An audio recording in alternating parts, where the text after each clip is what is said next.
नमस्कार सभी को। दोस्तों आज की इस वीडियो में हम लोग एसएससी सीजीएल 2024 के ऊपर बात करेंगे। जितने भी कन्फ्यूज़न या डाउट्स आपके मन में रहते हैं इसके रिगार्डिंग, वैकेंसी के रिगार्डिंग, एग्जाम पैटर्न के रिगार्डिंग, टीयर्स के रिगार्डिंग, सब्जेक्ट्स के रिगार्डिंग, सिलेबस के रिगार्डिंग, मैक्सिमम डाउट्स को मैं यहाँ पे क्लियर करने की कोशिश करूँगा। मैंने खुद एसएससी सीजीएल एग्ज़ाम क्लियर कर रखा है। मैं फ़िलहाल इनकम टैक्स इंस्पेक्टर यानी कि आयकर निरीक्षक के पद पर कार्यरत हूँ और ये वीडियो मैं आप तक लेके आ रहा हूँ। तो देर नहीं करते हैं, आगे बढ़ते हैं इस वीडियो में। चलिए शुरू करते हैं। दोस्तों एसएससी सीजीएल 2024 अगर मैं गेस करूं फिलहाल के सिचुएशंस को ध्यान में रखते हुए, तो तकरीबन आपका मार्च में आपका ये पेपर हो सकता है। उसके 1-2 महीने पहले आपका नोटिफिकेशन आ जाएगा और उसको मार्च के महीने को माइंड में रख के आप इसके लिए फिलहाल प्रिपरेशन कर सकते हैं। टीयर 1 और टीयर 2 दो लेवल होते हैं इस एग्ज़ाम में। पहले आपको टीयर 1 देना होता है। टीयर 1 में अगर आप क्वालिफाई करते हैं तब आपको टीयर 2 देने का मौका मिलता है। टीयर 2 भी अगर आप क्वालिफाई कर लेते हैं तो उसके बाद आपकी जॉब हो जाती है। ठीक है, कोई एक पोस्ट आपको दे दी जाती है, एक लोकेशन आपको दे दिया जाता है और आप ज्वाइन कर लेते हैं उसके बाद। टीयर 1 जो है वो सिर्फ क्वालिफाइंग इन नेचर है। कहने का मतलब कि सारे बच्चों का टीयर 1 का पेपर होता है। जो चाहे टीयर 1 के लिए अप्लाई कर सकता है, अपियर हो सकता है, बस उसको ग्रेजुएट होना ज़रूरी होता है। आपने अपियर हुए आप पेपर में, आपके कुछ मार्क्स आएंगे। टॉप 1 लाख, 1.25 लाख या 1.5 लाख बच्चों को एसएससी चुन लेता है टीयर 2 के लिए। तो जो आखिरी बच्चा सेलेक्ट हुआ और उसके जितने मार्क्स हैं वो हमारा कट ऑफ मार्क्स कहलाता है। तो कट ऑफ मार्क्स के ऊपर आप के अगर मार्क्स हैं तो आपको टीयर 2 देने का मौका मिलता है। कट ऑफ से कम मार्क्स हैं तो फिर आपको टीयर 2 देने का मौका नहीं मिलता है। यहाँ मैं आपको फिर से बता दूं कि टीयर 1 सिर्फ क्वालिफाइंग इन नेचर होता है। कहने का मतलब कि अगर कट ऑफ मार्क्स 132 गई है, मतलब 132 के ऊपर जिसके भी मार्क्स हैं उसको टीयर 2 देने का मौका मिलेगा। तो भले ही आपके मान लीजिए 133 ही क्यों ना हो और किसी के 192 क्यों ना हो, आप दोनों की वैल्यू सेम है, कोई फ़र्क नहीं है। ठीक है, तो टीयर 1 का मार्क्स बस आपको क्वालिफाई करना होता है। वो आपने क्वालिफाई कर लिया, कट ऑफ पार कर लिया, दैट्स इट। टीयर 1 के मार्क्स की उसके बाद कोई भी वैल्यू नहीं रह जाती है। टीयर 1 अगर आप क्वालिफाई करते हैं तो आपको टीयर 2 देने का मौका मिलता है। टीयर 2 टोटल 450 मार्क्स का होता है, लेकिन 450 में से 390 मार्क्स पे ही आपकी मेरिट बनती है। बाकी के जो 60 मार्क्स बच गए उसमें आपका कंप्यूटर पूछा जाता है 60 मार्क्स का, उसमें सिर्फ आपको क्वालिफाई करना होता है। लेकिन कुछ ऐसे पोस्ट भी हैं जिसमें आपको कंप्यूटर में कुछ ज़्यादा मार्क्स लाने पड़ते हैं अगर आपको वो स्पेसिफिक पोस्ट चाहिए तो। ठीक है, तो वैसे मैक्सिमम जो हमारा फोकस होता है वो 390 मार्क्स पे ही होता है और उन 390 मार्क्स में से आपके जो सब्जेक्ट्स हैं वो पूछे जाते हैं इंग्लिश, जीके, मैथ्स, रीजनिंग, यही 4 सब्जेक्ट्स हैं। ठीक है, इनका मार्क्स डिस्ट्रीब्यूशन थोड़ा अलग है, उसके बारे में हम लोग बात करेंगे, लेकिन ओवरऑल सिनेरियो ही है। टीयर 1 में आपके 4 सब्जेक्ट्स हैं, मैथ्स, इंग्लिश, जीके, रीजनिंग, चारों का वेटेज एग्जैक्टली इक्वल होता है। लेकिन टीयर 2 में थोड़ा सा वेरिएशन हो जाता है। सबसे ज़्यादा वेटेज होती है इंग्लिश की, जो कि 135 मार्क्स का पूछा जाता है। टोटल 45 क्वेश्चन उसमें होते हैं। मैथ्स पूछा जाता है 90 नंबर का, जिसमें कि 30 क्वेश्चन होते हैं। रीजनिंग भी पूछा जाता है 90 नंबर का, जिसमें कि 30 क्वेश्चन होते हैं। और जीके पूछा जाता है 75 नंबर का, जो कि 25 क्वेश्चन होते हैं जीके में। ठीक है, तो इस तरीके से मार्क्स और क्वेश्चन का डिस्ट्रीब्यूशन होता है। तो अगर इस बेसिस पर हम लोग देखें तो इंग्लिश का स्पेशली सबसे ज़्यादा वेटेज हम लोग देख सकते हैं साफ तौर पे।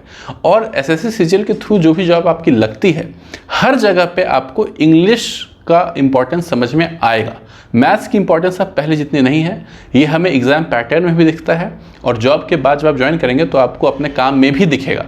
और शायद इसी वजह से इस नए पैटर्न को लाया गया है। सीजीएल के जिस पैटर्न के बारे में मैं बात कर रहा हूँ, ये सीजीएल 2022 से आया। सीजीएल 2022, सीजीएल 2023 और सीजीएल 2024। उसके पहले जो पैटर्न था स्पेशली टीयर 2 का, वो काफ़ी अलग था। उस समय सिर्फ मैथ्स और इंग्लिश ही पूछी जाती थी टीयर 2 में, लेकिन अब टीयर 2 में टोटल 5 सब्जेक्ट्स पूछे जाते हैं। पहले क्या होता था कि पहले जिनका मैथ्स या इंग्लिश बहुत अच्छा है, सिर्फ उन्हीं को कॉन्फिडेंस होता था कि हमारा ही सिलेक्शन होगा सिर्फ। लेकिन अब एसएससी ने जो पैटर्न में चेंज किया है, उसके वजह से काफ़ी सारे बच्चों में कॉन्फिडेंस आया है कि हम भी सीजीएल क्लियर कर सकते हैं। तो अगर आपका भी बैकग्राउंड मैथ्स बैकग्राउंड नहीं है, इंग्लिश बैकग्राउंड नहीं है, फिर भी आपको मौका मिलेगा सीजीएल क्लियर करने का। आप भी कर सकते हैं अगर आप अच्छे से तैयारी करें तो। अब जैसा कि मैंने मार्क्स और क्वेश्चंस का वेटेज बताया, तो उसके अकॉर्डिंग आजकल का जो कन्वेंशन है, जो परंपरा है, उसके अकॉर्डिंग इंग्लिश और जीके पे बच्चों का फोकस ज़्यादा रह रहा है। ठीक है, वो इंग्लिश और जीके ही पढ़ते हैं। मैथ्स पहले से काफ़ी इजी पूछे जाने लगी है सीजीएल में अब, तो मैथ्स पे भी फोकस कम हो गया है। और रीजनिंग पे तो पहले से ही काफ़ी कम फोकस था ही एसएससी सीजीएल के केस में, क्योंकि रीजनिंग हमेशा से इजी टू मॉडरेट ही आई है, कभी भी इंग्लिश रीजनिंग बहुत टफ नहीं देखी गई है। तो इंग्लिश और जीके में मैक्सिमम लोगों का फोकस है। तो अब सवाल उठता है कि अगर आप एक नए एस्पायरेंट हैं तो क्या आपको भी इंग्लिश और जीके पे ही फोकस करना चाहिए? तो नहीं, ऐसा बिल्कुल नहीं है। मैं आपको एक बात बताना चाहता हूँ कि अगर आप CGL 2024 के लिए तैयारी कर रहे हैं या शुरू कर रहे हैं तो भेड़ चाल कभी भी चलना नहीं है आपको, ये बात मेक श्योर कीजिएगा। क्योंकि भेड़ चाल मतलब क्या होता है कि जो सब कोई कर रहे हैं वही आप भी कर रहे हैं। अगर जो सब कर रहे हैं वही आप कर रहे हैं तो फिर आप अलग क्या कर रहे हैं? और अगर आपको सेलेक्ट होना है तो कुछ आपको अलग करना पड़ता है। चीज़ें सेम होती हैं, बुक सेम होते हैं, रिसोर्सेज सेम होते हैं, पढ़ना सेम चीज़ है, लेकिन थोड़ा अलग तरीके से। तो ज़रूरी नहीं है कि अगर इंग्लिश और जीके सब लोग पढ़ रहे हैं या वो टफ है, या फिर एक्चुअली क्या है कि उनके मन में ये कंसेप्शन होता है कि इंग्लिश जीके ऐसा सब्जेक्ट है जिसको जितना ज़्यादा पढ़ेंगे उतना ज़्यादा मार्क्स आएगा। ये सोच के वो लोग पढ़ते हैं। उन लोगों का सोच भी गलत नहीं है जनरली, लेकिन आपको हमेशा एक प्रिपरेशन का जो एक बेसिस होता है, जो एक बेसिक प्रिंसिपल होता है, उसको आपको थोड़ा ध्यान में रखना है। जैसे कि हम लोग क्या करते हैं कि कोई एग्ज़ाम सेलेक्ट करते हैं कि इसके लिए हमें तैयारी करनी है, तो हम लोग पहले ये समझते हैं कि उस एग्ज़ाम की रिक्वायरमेंट क्या है, इस एग्ज़ाम को क्लियर करने के लिए हमें क्या क्या चाहिए, क्या क्या करना पड़ेगा। और उसके बाद हम लोग सेल्फ असेसमेंट करते हैं कि हम लोग खुद कहाँ स्टैंड करते हैं, किसकी चीज़ में हम लोग कम हैं या ठीक हैं। ऐसा हो सकता है ना कि भले ही इंग्लिश का बहुत इंपॉर्टेंस है CGL में और अच्छी लेवल की इंग्लिश पूछी जाती है, लेकिन अगर आपका इंग्लिश बहुत अच्छा है तो क्या आपको इंग्लिश बहुत पढ़ने की ज़रूरत है? नहीं है। आप उसको पढ़ेंगे जो कि आपका वीक है, जिस पर आपको काम करने की ज़रूरत है। बात अगर करें सिलेबस की, तो सारे सब्जेक्ट्स का जो सिलेबस है वो 10th लेवल के ही आसपास का है। आपसे बहुत ज़्यादा हाई लेवल के क्वेश्चंस नहीं पूछे जाते हैं, किसी भी सब्जेक्ट की बात मैं करूं। हालांकि एक एक subject like English, GK, maths, reasoning, एक एक सब्जेक्ट की आपको क्या रणनीति बनानी है, कैसे पढ़ना है सब्जेक्ट को, क्या क्या रिसोर्सेज फॉलो करने हैं, सब मैं इस वीडियो में नहीं बताऊंगा। उसके लिए मैं सेपरेट वीडियोस बनाऊंगा हर एक सब्जेक्ट के लिए अलग, वो आप ज़रूर देखिएगा, आपको काफ़ी हेल्प मिलेगी। ठीक है, अभी मैं आपको बस इतना ही आइडिया देता हूँ कि बहुत मुश्किल सिलेबस नहीं है। ठीक है, काफ़ी आराम से आप कवर कर सकते हैं। अगर आप एक एवरेज स्टूडेंट भी हैं तो, या बिलो एवरेज भी हैं तब भी आपके लिए बहुत मुश्किल नहीं है अगर आप 6-8 महीने की तैयारी कर लेते हैं। ठीक है, और एक बात ध्यान रखिएगा, 6-8 महीने ये सिर्फ बोलने के लिए नहीं होते हैं। 6-8 महीने आपको 6-8 महीने पूरे देने हैं CGL को। लाइक आपके लिए टॉप प्रायोरिटी प्रिपरेशन ही होनी चाहिए। लाइक आपको 6 से 8 घंटे आपको पढ़ना है। ठीक है, अब मान लीजिए आपकी कोई मजबूरी है कि आप कहीं जॉब कर रहे हैं या फिर कोई और लाइबिलिटीज़ आपके ऊपर हैं, तो वो अलग सिनेरियो है। बट अगर आप एक प्रॉपर स्टूडेंट हैं जिसका काम सिर्फ पढ़ाई ही होता है, तो 6 से 8 घंटा आपको पढ़ना है फ्रॉम डे 1। ये टारगेट ज़रूर बना लीजिएगा, क्योंकि आज के टाइम में जितना कॉम्पिटिशन है, स्पेशली SSC CGL में, वो कहीं मतलब बहुत रेयर है इतना कंपटीशन कहीं और देखना। क्योंकि आज के टाइम में जितनी इनसिक्योरिटी है जॉब को लेके, उसके वजह से भी कंपटीशन बढ़ चुका है। प्लस जो पर्क्स वगैरह आपको मिलते हैं, जो फैसिलिटीज़ मिलती हैं CGL के थ्रू जॉब लेने के बाद, वो बहुत ही बेहतरीन है, जिसकी वजह से मैक्सिमम का इंक्लिनेशन इधर बढ़ चुका है। तो उस लेवल का कंपटीशन अब है यहाँ पे। अगर उसको आपको बीट करना है तो आपको एफर्ट तो करने ही पड़ेंगे। ठीक है, आपको वक्त देना पड़ेगा, आपको पेशेंस रखना पड़ेगा, आपको हर दिन रेगुलर बेसिस पे आपको एफर्ट करना पड़ेगा। ठीक है, इसके अलावा 2-3 चीज़, सबसे पहला रिवीजन एंड प्रैक्टिस। हम लोग पढ़ाई तो बहुत कर लेंगे, लाइक मैथ्स पढ़ लेंगे किसी एक टीचर से, इंग्लिश पढ़ लेंगे किसी एक टीचर से, 2-2, 3-3 बुक हम लोग रख लेंगे हर एक सब्जेक्ट का। लेकिन अगर हम लोग उसको बार बार नहीं पढ़ेंगे तो उसका कोई मतलब नहीं है। देखिए, SSC का सिलेबस बहुत ईजी है और इसका सिलेबस ही कहीं ना कहीं एक बड़ा रोल प्ले करता है इसके कंपटीशन को बढ़ाने में। ठीक है, क्योंकि हर एक को ऐसा लगता है कि मैं तो आराम से कर सकता हूँ इसको कवर, हर एक एस्पायरेंट को लगता है। ठीक है, लेकिन आपको उस सिलेबस को सिर्फ कवर नहीं करना होता है, आपको कहीं ना कहीं उसको बिल्कुल चाट जाना होता है। ठीक है, और वो आप तभी कर पाओगे जब उसको आप मल्टीपल रिवीजन करोगे, प्रैक्टिस करोगे रेगुलर बेसिस पे। कुछ भी आपने टॉपिक पढ़ा, उससे रिलेटेड क्वेश्चंस कहाँ आपको मिल रहे हैं, उसको आप उसी टाइम गो थ्रू करो, फिर कुछ वक्त बीते फिर गो थ्रू करो। ये बहुत ईजी टास्क बिल्कुल नहीं है, लेकिन अगर आपको कंपटीशन बीट करना है तो ये काम आपको करना ही पड़ेगा। अपने अनुभव से अगर मैं आपको बताऊं तो CGL के जो प्रिपरेशन में सबसे बड़ा जो आपका टूल होता है, हथियार होता है, औजार होता है, वो है मॉक टेस्ट। कि मॉक टेस्ट एक ऐसी चीज़ है जिसमें आपका सब कुछ एक साथ कवर हो सकता है। आपका प्रैक्टिस भी होता है उस टाइम, आपका रिवीजन भी हो जाता है, आपका ज्ञान भी बढ़ जाता है, आप में जो सीटिंग एबिलिटी होती है, बहुत लोग होते हैं कि पढ़ नहीं पाते हैं लगातार घंटों तक बैठ के, वो भी आपके अंदर डेवलप होती है। तो मतलब कि एक वन स्टॉप सॉल्यूशन है मॉक्स। तो अगर आप मान लीजिए कुछ भी नहीं कर पा रहे हैं, ठीक है, कुछ भी आपसे नहीं हो पा रहा है, आप बहुत कन्फ्यूज हैं, परेशान हैं, कुछ नहीं, आप डेली एक मॉक लगा लिए, अगर आप लगा लेते हैं 1 से 2 मॉक, ठीक है, आपकी प्रिपरेशन अच्छी होगी और एग्जाम में आप अच्छा ही परफॉर्म करके आओगे। लेकिन जो भी मॉक टेस्ट आप देते हैं, मॉक टेस्ट अगर जिनको नहीं पता है मैं बता दूं कि मॉक टेस्ट जिस तरीके का आपका पेपर आने वाला है उसी पे बेस्ड एक क्वेश्चन का सेट आपके लिए तैयार किया जाता है अलग अलग वेबसाइट्स के द्वारा।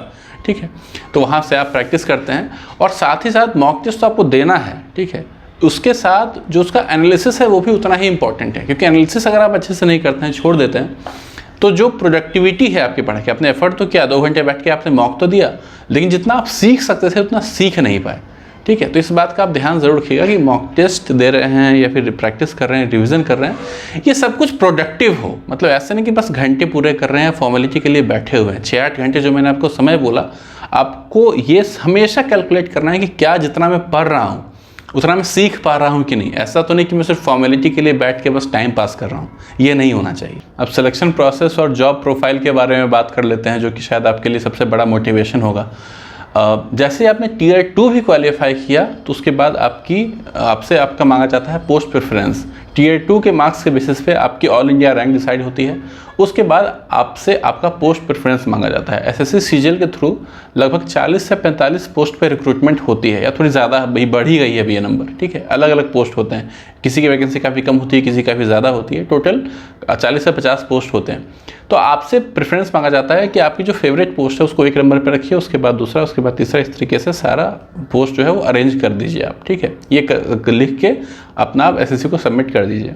आपकी जितनी भी रैंक है उसके अकॉर्डिंग आपको एक पोस्ट मिल जाती है। ऐसा हो सकता है कि आपका जो फेवरेट पोस्ट है वो रैंक 1 पे जो आपने रखा है वो बहुत लोगों की फेवरेट पोस्ट थी, तो वैसे बेसिस पे जिसका बढ़िया रैंक है उसको पोस्ट दे दी जाती है। तो इस तरीके से पोस्ट का डिस्ट्रीब्यूशन होता है। एक बार आपको कोई एक पोस्ट मिल गई, उसके बाद आपको ज्वाइन करना होता है। तकरीबन अगर मैं Tier 2 की बात करूँ, Tier 2 का जब रिजल्ट आता है तब से लेके तकरीबन आपको 3 से 4 महीने या 5 महीने अभी भी लग जाएंगे आपको ज्वाइन करते हुए। ठीक है, क्योंकि अभी भी एग्ज़ाम प्रोसेस तो काफ़ी फास्ट हो गया है, लेकिन रिक्रूटमेंट प्रोसेस जो होता है पोस्ट एग्ज़ाम वो अभी भी काफ़ी हद तक बहुत फास्ट नहीं हो पाया, स्लो है अभी भी। ठीक है, थोड़ा सा इंप्रूवमेंट हुआ है, लेकिन अभी भी वहाँ भी थोड़ा टाइम लग रहा है। एक बार आपकी ज्वाइनिंग हो गई, उसके बाद आपके पास एक सेंट्रल गवर्नमेंट जॉब होती है। ठीक है, चाहे वो 2400 ग्रेड पे की हो, 2800 ग्रेड पे की हो, 4200 ग्रेड पे की हो, 4600 ग्रेड पे की हो, या 2800 ग्रेड पे की हो। ग्रेड पे कहने का मतलब कि क्लास ऑफ जॉब, अलग अलग तरीके की जॉब होती है, उसी के बेसिस पे आपकी सैलरी भी डिसाइड होती है। ठीक है, तो अगर आप एक अच्छी खासी पोस्ट पे सिलेक्ट होते हैं, अच्छा खासा रैंक लेके आप आते हैं अगर सीजीएल के थ्रू, तो आपकी जो पोस्टिंग होगी या जो पोस्ट आपको मिलेगी वो 4600 या 4800 ग्रेड पे की पोस्ट मिलेगी, और तकरीबन आपकी जो इन हैंड सैलरी होगी वो 70 से 80 हज़ार स्टार्टिंग होगी। ठीक है, तो ये बहुत ही हैंडसम सैलरी है। लेकिन असल में आपको बताऊँ तो ये सैलरी जो है वो सारे पर्क्स का एक बहुत छोटा सा हिस्सा है। आपको जो समाज में इज्जत मिलती है उसके बाद उसकी कल्पना आप फिलहाल नहीं कर सकते। आपको जितनी पावर मिलती है वो अनबीटेबल होता है। ठीक है, आपकी जो इम्पोर्टेंस है, जो सेल्फ कॉन्फिडेंस आपके अंदर होता है वो ऐसे लेवल पे चला जाता है कि आप कह नहीं सकते। तो कई सारे इम्प्रूवमेंट्स होते हैं जो कि हम लोग अभी उन सब चीज़ों के बारे में इमेजिन नहीं कर सकते, नहीं बात कर सकते हैं। और कई सारी ऐसी बातें भी है जो कि ऑन कैमरा नहीं इसके बारे में बात कर सकता हूँ, ये बातें भी होती हैं। तो ये बिल्कुल सही बात है कि अगर आपने सीजीएल के थ्रू कोई भी जॉब ले ली, कोई भी जॉब लिटरली, तो आपकी लाइफ सेट है। सिर्फ कहने के लिए नहीं, यहाँ पे वाकई इस बात का मतलब है कि हाँ, सेट मतलब सेट। ठीक है, तो मैंने कोशिश की है कि जो बेसिक बातें हैं सीजीएल के बारे में वो मैंने आपको बता दी। और कुछ चीज़ें हैं लाइक जैसे फिजिकल मेडिकल, तो कुछ पोस्ट ऐसी होती है जिसके लिए फिजिकल मेडिकल चाहिए होता है, हाई लेवल का नहीं, काफ़ी मिनिमम लेवल का चाहिए होता है। ठीक है, और मैक्सिमम पोस्ट हालांकि इसमें आपको Tier 2 आपने क्वालिफाई कर लिया, फिर आपको कोई स्पेसिफिक आपके पास एलिजिबिलिटी या क्राइटेरिया नहीं है आपको मतलब छांटने का। ठीक है, Tier 2 होने के बाद आपका एक्चुअली जो पोस्ट प्रेफरेंस जो मैंने बोला कि आपसे मांगा जाता है, उसके बाद आपका डॉक्यूमेंट वेरिफिकेशन भी होता है, जो कि उस वही डिपार्टमेंट कराता है जिसमें आपकी जॉब लगी है, जिस डिपार्टमेंट के थ्रू। ठीक है, जो जॉब मिली है आपको, तो वहाँ भी रिजेक्ट होने के चांसेस होते हैं अगर आपके पास प्रॉपर सर्टिफिकेट्स नहीं हैं, या फिर आपने कुछ फेक डॉक्यूमेंट्स अपने पुट कर रखे हैं रिजर्वेशन का या फिर ग्रेजुएशन का, व्हाटएवर। ठीक है, तो कई सारी बातें हैं, और मैंने कई बातें मैंने कवर करने की कोशिश की है, कुछ बातें शायद छूट गई होंगी, तो उसके बारे में भी मैं इन फ्यूचर बात करता रहूँगा। काफ़ी सारी वीडियोज़ मैं बनाता रहूँगा आपके लिए, और सिंपल लैंग्वेज में आपके जो कन्फ्यूज़न है वो क्लियर करता रहूँगा। ठीक है, तो कोई कन्फ्यूज़न अगर आपके मन में है स्पेशली सीजीएल 2024 के रिगार्डिंग, तो आप पूछ सकते हैं। मैं आपको रिप्लाई देने की कोशिश करूँगा। मेरा ईमेल आईडी, इंस्टाग्राम से आप डिस्क्रिप्शन में सब कुछ मिल जाएगा आपको। तो फिलहाल इस वीडियो में इतना ही, एंड जाते जाते मैं ऑल द बेस्ट बोलूँगा। अगर आप शुरू कर रहे हैं सीजीएल 2024 की तैयारी तो अच्छे से करिए, मेहनत से करिए, ईमानदारी से करिए, और कंटिन्यूटी के साथ करिए। ऐसा नहीं कि बीच में गैप मार दो आप। अब 10 दिन तो बहुत अच्छे से पढ़े, फिर 5 दिन के लिए कहीं रिलैक्स करने चले गए, ऐसा नहीं। कम ही पढ़िए, ठीक है, बहुत ज़्यादा नहीं कह रहा हूँ मैं, 4-5 घंटे भी पढ़ो तो हो जाएगा, बट कंटिन्यूटी आपको मेंटेन करनी है, डेली आपको पढ़ना है उतना। और कोशिश करिएगा कि अगर आप तैयारी शुरू कर रहे हैं तो इस प्रिपरेशन के दौरान में कोई मेजर गैप नहीं ले, मेजर छुट्टी ना लें, ठीक है।